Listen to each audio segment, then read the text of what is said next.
Sziasztok, ez itt az Otomoto TV Csináld Magad rovatának második része 1 percben. Úgy?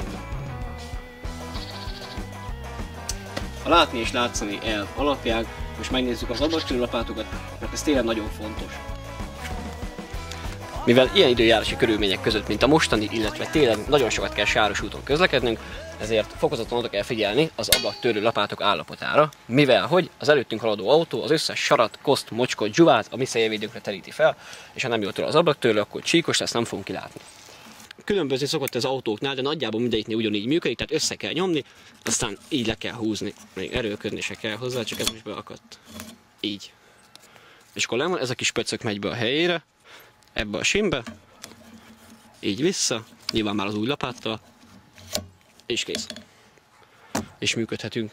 Arra egyébként érdemes odafigyelni, nem tudom, bele fog-e férni, arra érdemes odafigyelni, hogy a műtét közepette, tehát amikor már leszettük, akkor ezt nehogy lecsapjuk, mert összetöri a szélvédőt. Ez egy fémkeret.